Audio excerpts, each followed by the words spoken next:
پاتې مزل.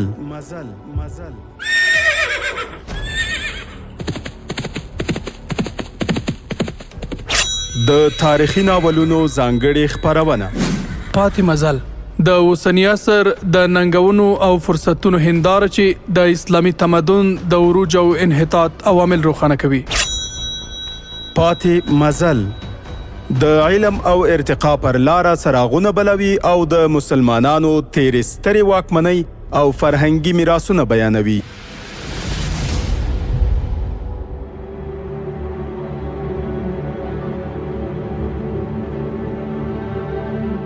د امید رادیو ډیرو قدرمنو اوریدونکو هیله ده چې ټول به روغ جوړ او په ورځنیو چارو کې بریالي اوسئ.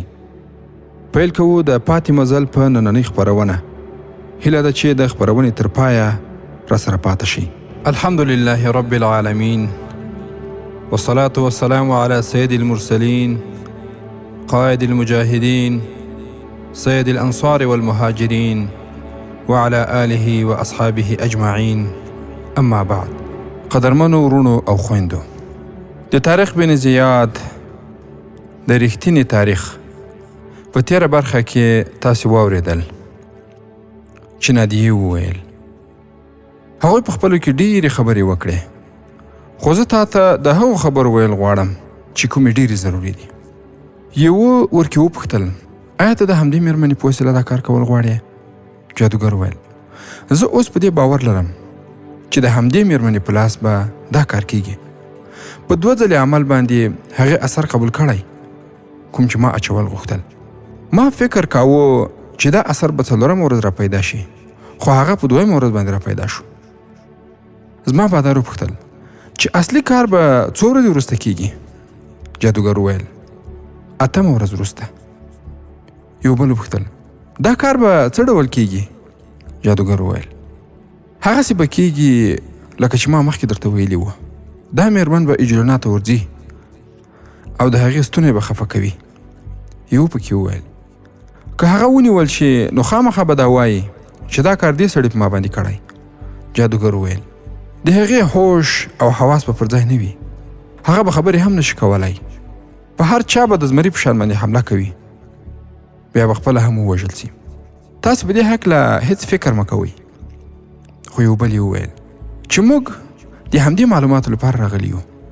زما بادار وویل چې ملکه اجلینا باید په هیڅ صورت هم ژوندی پاتې نشي. هغې زموږ ډېر مهم ملګري ونیول. جادوګر وویل چې زه په تاسې باندې د احسان بارولو لپاره دلته نه یم راغلی. زه د غچ او انتقام په اور کې سوځېږم. موږ په دې هېواد کې ځان ته درناوي او عزت ځای پیدا کړی و. مسلمانانو موږ ته لوړې رتبې او درجې را کړې وې. ځمکې او جایدادونه یې هم را کړي وو، خو اوس ټول له څخه واخیستل شو. دا ټول کار همدې شیطان انجلینا وکړ. دې بدبخت ته څرګنده نه ده چې یهودان د ځمکې د تل څخه وار کوي. موږ به بریالي کیږو، دلته به بیا د عیسایانو حکومت راځي. زموږ د بریا یو دلیل دا دی چې موږ ته داسې مناسبه مېرمن په لاس باندې راغله، هغه پرته د کوم خنډ څخه اجلینا ته ځان رسولی سي. د عبدالعزیز څېره له غوسې څخه تکه سره شوه او د اجلینا لاسونه او بدن پر پیدو شو. عبدالعزیز وویل نور څه وشول؟ نادي وویل یهودي جادوګر زما خونې ته راغی. زه په دې وخت کې لړزېدم. مخکې ما فکر وکړ چې د جادوګر د راتللو څخه مخکې تېښته وکړم، خو بیا مې فکر وکړ که زه تېښته وکړم نو دا شیطانان به هم وتښتي. جادوګر چې کله راغی بیا یې هماغه کار پیل کړ.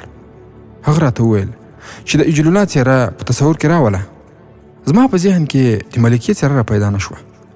ما هماغه کلمات تکرارول، خو ځان مې بیدار وساته. څه ځنډ وروسته د هغه عمل او جادو پای ته ورسېد. دا د تېرې شپې خبره وه.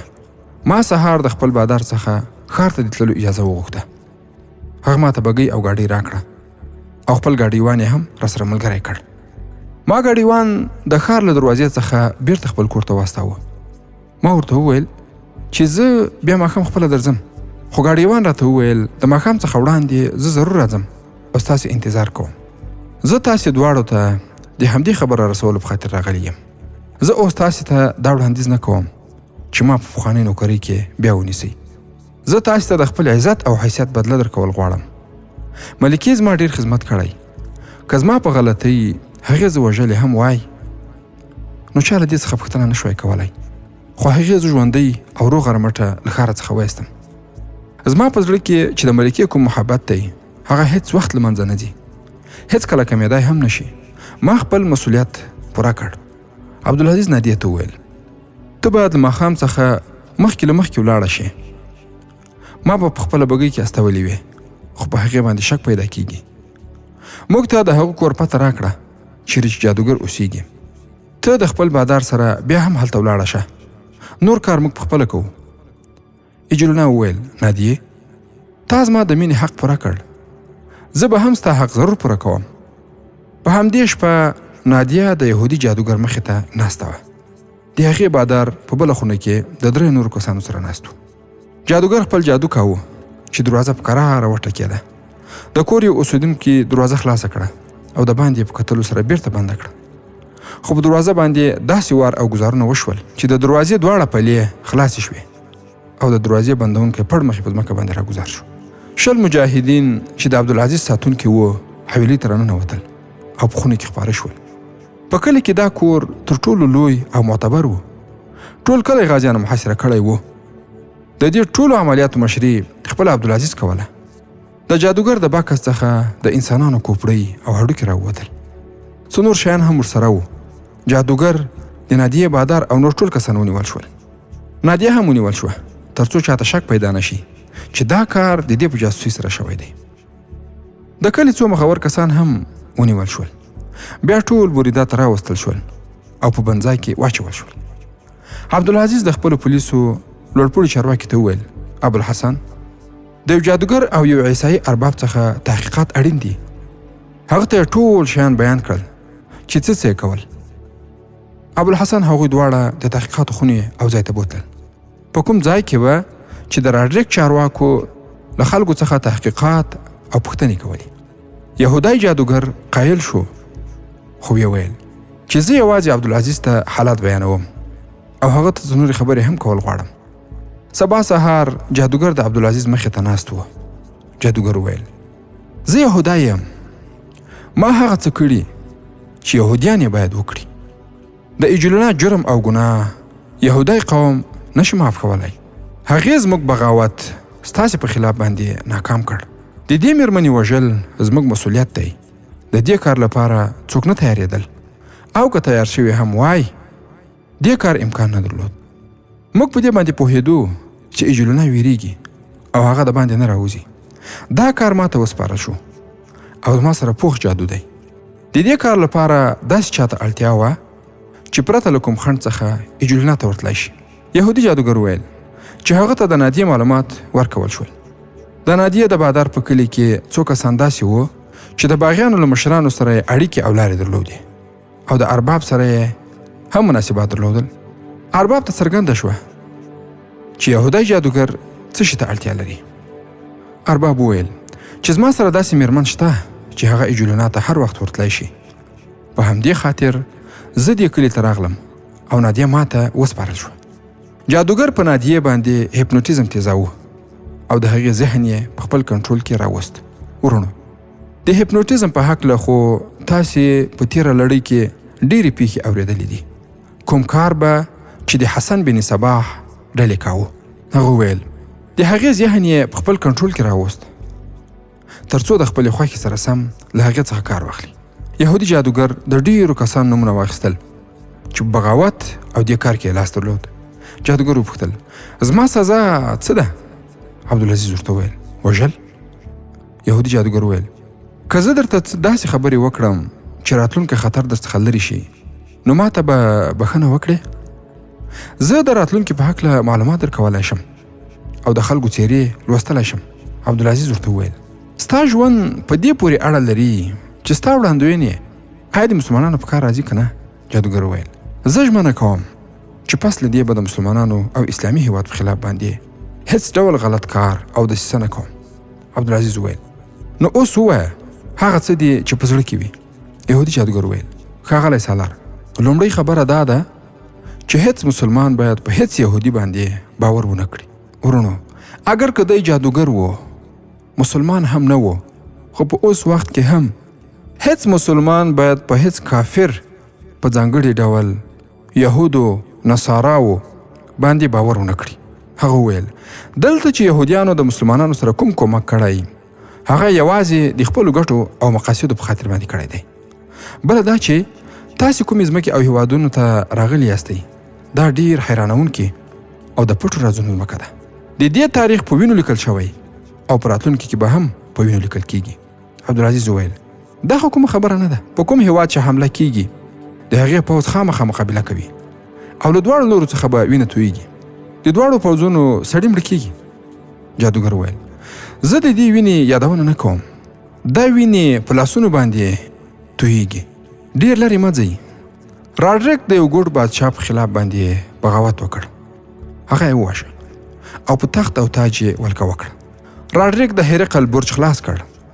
راهبانو هغه له دې کار څخه منع کړی و خو هغه فکر کاوه چې هغه یو ځواکمن بادشاه دی او هر څه باید هغه ته معلوم وي. بالاخره هغه داسې ماتې وخوړه چې هیڅ چا تصور هم نه کاوه او د ډېر لږ لښکر په وسیله باندې ختم شو. تر اوسه پورې د هغه ژوند او مړی هم نه دی معلوم. ما هغه یهودي جادوګر پیژند چې راډریک له ځانه سره ساتلی و. هغه نجومي و چې د پټو حالاتو او خبرو په هکله خبرې کولې. هغه راډریک ته ډاډ ورکړی و چې هغه د ماتې په لوري ځي خو جادوګر به هغه په بریالیتوب باندې بدلوي. خو ماتې په فتح بدلونکي جادوګر په حیرانونکي ډول باندې ووژل شو. د دې څخه مخکې هم داسې کارونه شوي دي چې تر اوسه پورې هیڅ چا هم راز نه دی معلوم کړی. زه تاسې ته نصیحت کوم چې په خپل عقل او فکر باندې کومه ښځه سپاره نه کړې. کومه ښځه چې تا خپله مېرمن ګرځولې هغه ډېره حسینه او ښکلې ده. ما یوازې یو ځل لیدلې. د هغې په سترګو کې د جادو اثر دی. هغه چې هر چاته ګوري د هغې غلام ګرځي. خو د هغې په سترګو کې وینې ننوتې دي. هغه چې د راډریک مېرمن شوه نو هغه ووژل شو. د باغیانو مشران چې کله د هغې څخه اغېزمن شول نو ټول ووژل شول. اوس هغه ستاسې لپاره عبدالعزیز وپوښتل آیا ته د ایجلونا خبرې کوې؟ جادوګر وویل هو زه د ایجلونا په هکله خبره کوم. عبدالعزیز په کړاس کړاس باندې وخندل او یې ویل ته یهودی یې. ته چې مرګ ګورې بیا هم د خپلې خبرې څخه نه اوړې. آیا ته ژوند نه غواړې؟ جادوګر وویل زه همدا پوښتنه ستا څخه کوم. آیا ته ژوندی پاتې کېدل نه غواړې؟ زه په دې پوهېږم چې ته ځواب راکوې خو زه درته وایم چې ته به تر ډېر وخته پورې ژوندی پاتې نه شې خو ایجلونا به همداسې ژوندی پاتې وي. دا هم وایم چې اندلس به د مسلمانانو وي خو بادشاهان به یو د بل وینې تویوي. که ته په دې خبره خفه شوی وې نو زما د وژلو فیصله ورکړه. عبدالعزیز وویل زموږ دین د یهودیانو وړاندوینې نه مني. موږ الله جل جلاله منو د هغه عبادت کوو. که زه ستا خبرې ومنم نو مشرک بشم. جادوګر وویل دا د دین مسله نه ده سالاره. انسان چې له کائناتو سره کومې اړیکې لري هغه د دین معامله نه ده. زه په دې ونه توانېدم چې تا په خپله خبره پوه کړم خو د ما هدف ستا خبرول و. عبدالعزیز داسې ګمان وکړ چې یهودی جادوګر غواړي ایجلونا زما په لاس باندې ووژني یا دا چې هغه خوشي کړم بیا د ټولو د وژلو حکم ورکړم. ورونو اوس به له دې کیسې څخه راوګرځو د اسلام ستر فاتح طارق بن زیاد رحمه الله ته. په تلویرا کې طارق بن زیاد ته د موسی بن نصیر پیغام ورسید چې طلتلې ته راشه چې ورته لیکلي و چې طلتلې ته راشه. طارق بن زیاد لکه چې همدې پیغام ته سترګې په لاره و. هغه سمدستي خپل ساتونکي له ځانه سره ملګري کړل او د طلتلې په لور باندې روان شو. کومې ډالۍ او تحفې چې هغه د موسی بن نصیر او امیر المؤمنین لپاره برابرې کړې وې هغه له ځانه سره په کچرو باندې بار کړې او کچرې یې تر شاره روانې کړې. دا ځل طارق بن زیاد په نیغه لار طلتلې ته روان شو او ډېر تیز را روان و. هغه په لاره کې ډېر لږ تم شو او طلتلې ته راورسېده. په طلتلې کې موسی بن نصیر او نورو غازیانو د هغه تود هرکلی وکړ او د هغه په ستاینه کې ډېر شیان وړاندې کړل. د تاریخ له لیکنو سره سم موسی بن نصیر طارق بن زیاد ته وویل ابن زیاده یوه ورځ به راشي چې ستا هډوکي به خاورې وي. کیدای شي ستا د قبر نښه ورکه شي خو تر څو پورې چې اندلس د ځمکې پر مخ موجود وي ستا نوم به ژوندی وي. یو اروپایي تاریخ لیکونکي ایرت پرینګ په خپل کتاب یعنی د اندلس غربت کې لیکلی دي چې موسی بن نصیر طارق بن زیاد د خپل سکه ورور په شان باندې ګاڼه او هغه داسې سلوک ورسره کاوه لکه چې دی خپله 2 بدنه او یو روح وي. هغه په دې پوهېده چې د ټول اندلس فتح کول پرته له طارق بن زیاد څخه امکان نه لري. موسی بن نصیر دا پلان هم جوړ کړی و چې له اندلس څخه وروسته فرانسه هم په اسلامي هیواد پورې وتړي. طارق بن زیاد موسی بن نصیر ته وویل د قدر وړ امیر ما ته اجازه راکړئ چې ستاسې په وړاندې خپلې ډالۍ کېږدم. د موسی بن نصیر په اجازه طارق بن زیاد ډالۍ او تحفې راوغوښتې. هغه د تلویرا څخه دا ډالۍ له ځانه سره راوړې وې. د اندلس تاریخ لیکلی دی چې کله موسی بن نصیر دومره قیمتي او ارزښتناکې ډالۍ او تحفې ولیدلې نو د هغه په څېره او سترګو کې حیرانتیا را پیدا شوه. زیات شیان د سرو زرو څخه جوړ شوي وو چې په هغو کې ډول ډول ځلېدونکې ملغلرې او غمي هم لګېدلې وه. داسې نااشنا او حیرانونکي شیان یوازې د امپراتورانو په ماڼۍ کې لیدل کېږي.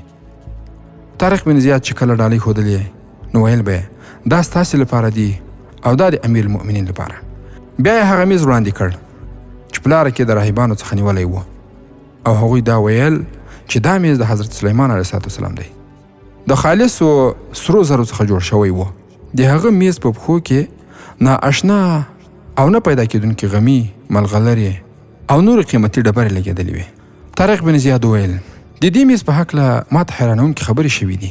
یوه خبره دا چې رومي بادشاه ټیټس په یروشلم باندې حمله وکړه او دا میز یې د هیکل سلیماني څخه راوړ. بله خبره دا چې دا میز د حضرت سلیمان علیه السلام دی. او درېیمه خبره ده چې هر چا د دې میز د خپلولو دعوه وکړه هغه به په سپک ډول باندې له منځه ځي او د خوارۍ مرګ به ورته په نصیب کېږي.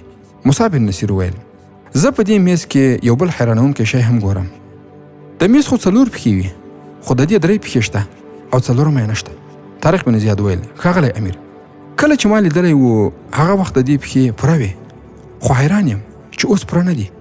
په دې خلقو کې هغه سالار هم و چې دا میز یې په لومړي وخت کې لیدلی و او هغوی ته معلومه وه چې دا میز 4 پښې درلودې خو هغوی اوس لیدل چې د میز 4مه پښه نشته. هغوی په دې نه پوهېدل چې د میز 4مه پښه چیرې ده. یو قومندان وویل ما دا میز په کچرو باندې د ټولو په حضور کې بار که او په کومه کچره باندې چې موږ دا میز را بار کړی و نو په هغه وخت کې دا پښه وه. موسی بن نصیر وویل زه به د دې سره 4مه پښه هم نښلوم خو د 4مې پښې لپاره به غمي او ملغلرې پیدا نه شي. 4مه پښه به د سرو زرو څخه جوړه کړم او دا میز به امیر المؤمنین ته وړاندې کوم.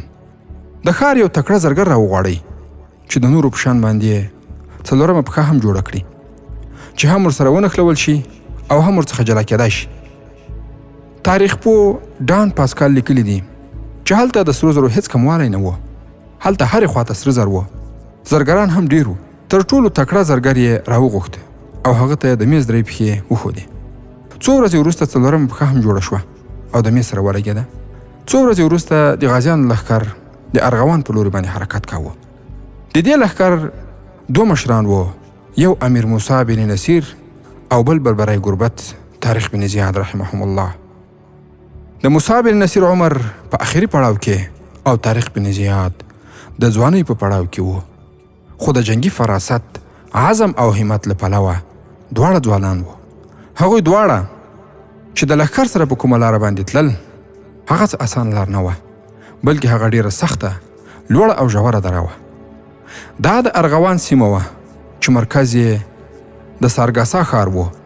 همدا ښار د موسی بن نصیر او طارق بن زیاد هدف او مقصد و.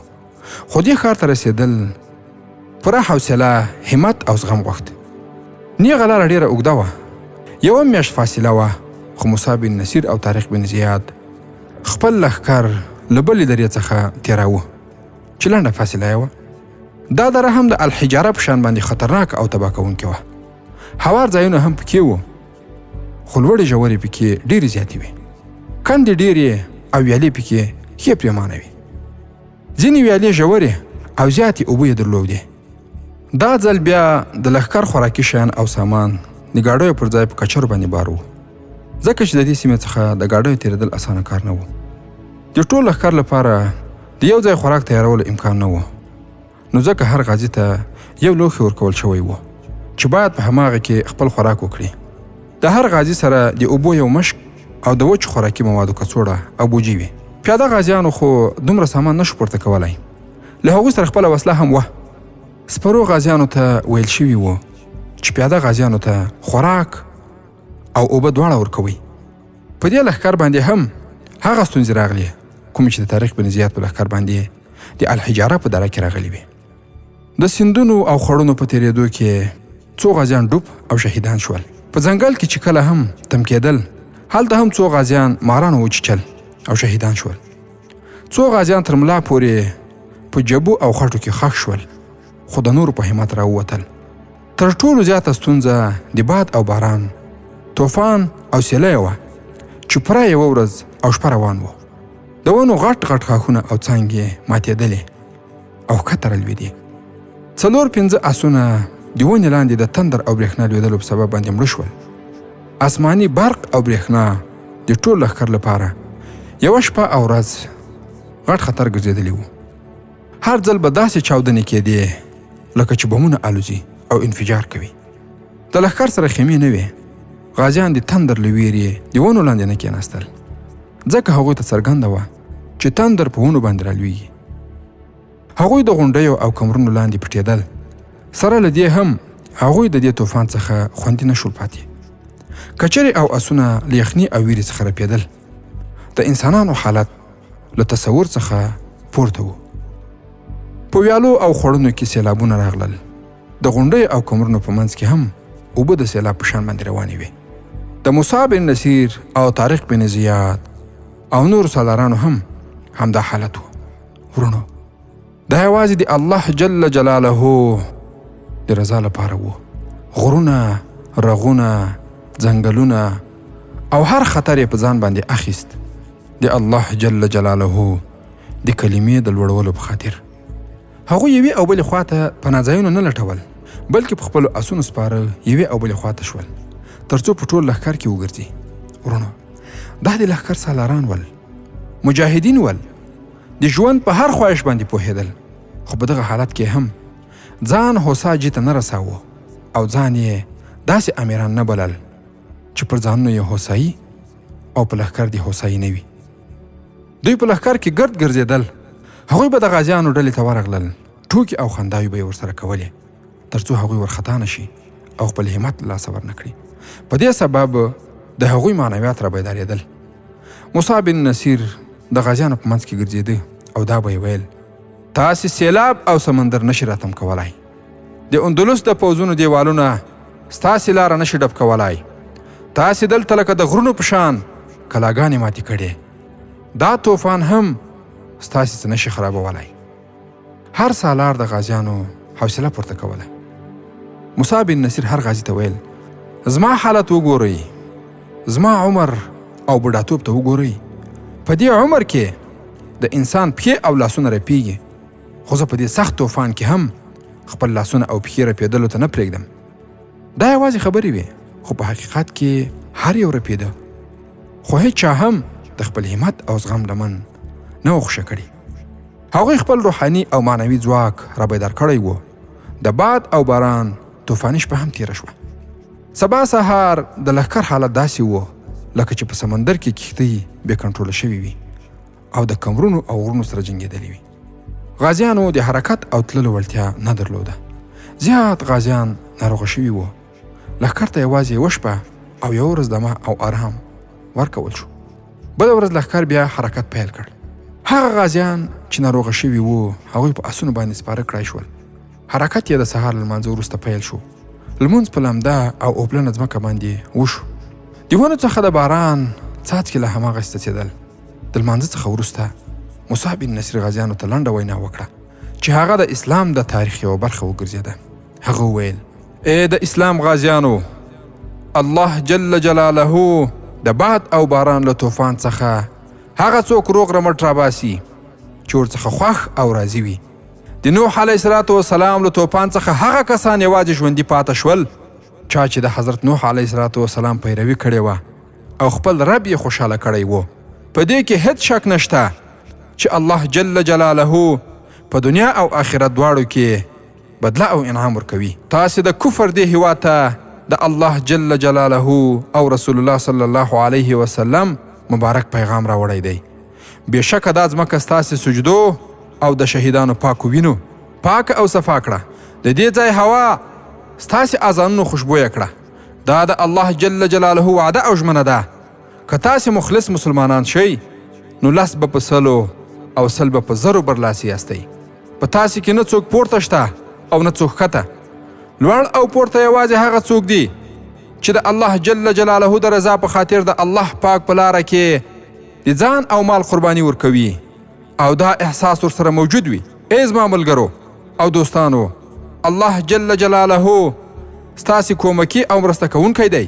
د غازیانو لښکر د نوې ولولې او جوش سره لاره وهله او د ارغوان مرکزي ښار د ساګارسا ښار ته ورسېدل.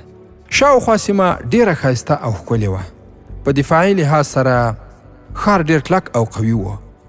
موسی بن نصیر د محاصرې څخه مخکې یو سالار ښار ته واستاوه چې خلکو ته اعلان وکړي چې په خپله خوښه د ښار دروازې خلاصې کړي او وینه تویه نه کړي.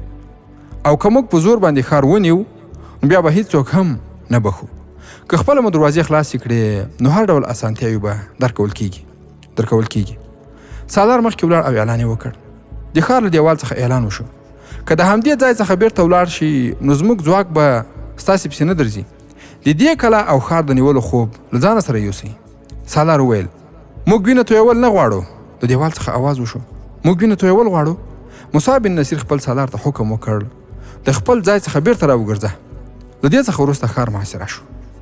اندلسي پوځیان له ښار څخه په 2-3 ټولیو کې راوتل.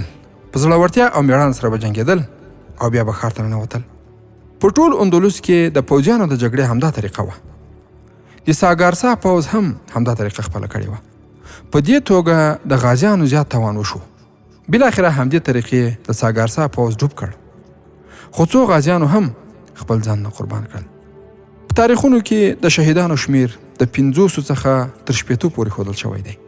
یو پرتګالي تاریخ لیکونکي د شهیدانو شمیر له 100 څخه زیات ښودلی دی.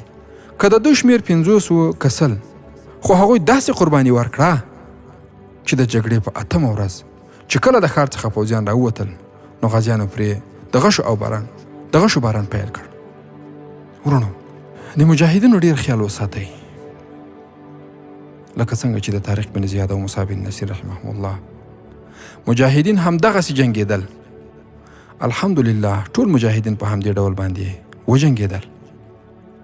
خو لکه څنګه چې په هغه وخت کې په کشر مجاهد باندې غږ و چې راووځه، تشکیل، حمله، کمین او تعرض دی، هغه به هیڅ ډول توان او امکان نه سپماوه. په پوره اخلاص به د جهاد میدان ته ووت او په ډېر زړورتیا سره به مخته ته تر څو چې یا به شهید سو یا به زخمی سو او یا به غازی کور ته راغی. نو په اوس وخت کې هم مجاهدین له یاده مه باسئ. مجاهدینو خواري کړې، مجاهدینو قرباني ورکړې. هغوی د امتیاز لایق او حقدار دي. هغوی باید څو ورځې هوسا هم په دنیا کې ژوند وکړي. څومره امتیازات چې ته لرې، ته له ځان سره خپل سنج او برآورد وکړه چې آیا د تا مشکل په همدې امتیازاتو باندې حلیږي، او بیا د هغه ژوند هم ته له ځان سره مقایسه کړه. خیر، تر دې وخته پورې 400 سپاره له ښار څخه راوتلي وو. له بلې دروازې څخه 300 پیاده راووتل او د هغوی تر شا نور سپاره او پیاده هم را روان وو. دا لومړی ځل و چې غشو ویشتونکي غازیان مخکې کړای شوي وو. د هغوی په غشو باندې زیات سپاره راولوېدل او څه تېښتې ته مجبور شول. بیرته تښتېدونکي په لاره کې سره ونښتل. هغوی باید بیرته کلا ته ننوتي او دروازې یې بندې کړې وای. په همدې وخت کې 50 یا 100 غازیانو حیرانوونکې کارنامه وکړه. هغوی د دې سپرو او پیاده پوځیانو سره یو ځای کلا ته ننوتل. په دې وخت کې موسی بن نصیر رحمه الله خپلو 2 ګروپونو ته د حملې حکم ورکړ او د دروازو په خوله کې د اندلسي پوځیانو سره مقابله پیل کړه او دروازې یې بندولو ته پرې نه ښودې. هغوی ټول شهیدان شول خو د خپلو غازیانو لپاره یې لاره خلاصه کړه او هغه کلا فتح شوه. موسی بن نصیر پاتې پوځیان جنگي بندیان وګرځول. په ښاریانو باندې جزیه او تاوان واچول شو. ورونو، لکه څنګه چې موږ مخکې هم یادونه وکړه د مجاهدینو په هکله باندې، همدارنګه د مجاهدینو د امراو ژغورل او ساتنه کول یې دا د امت ژغورل دي، ځکه چې په امت کې همدا قیمتي او با ارزښته ککرۍ پاتې دي چې مجاهدین پرې راټول دي. نو ډیر مو د خپلو مشرانو احترام کوئ، اطاعت یې کوئ او په ځینو امورو کې نیکې مشورې ورکوئ. خیر، موسی بن نصیر رحمه الله زر تر زره د ښار د نظم او ډسپلین لپاره مسلمان چارواکي وټاکل. هیڅ یهودي او عیسائی یې په حکومتي چارو کې ونه ټاکه.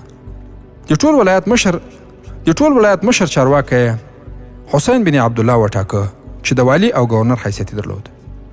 ورونو، څه فکر کوئ چې د اسلام دغه دوه ستر غازیان به مخکې په اندلس کې د اندلس نور کوم ښارونه فتح کوي او کومې کارنامې به د اسلام د تاریخ په زرینو پاڼو کې ثبتوي؟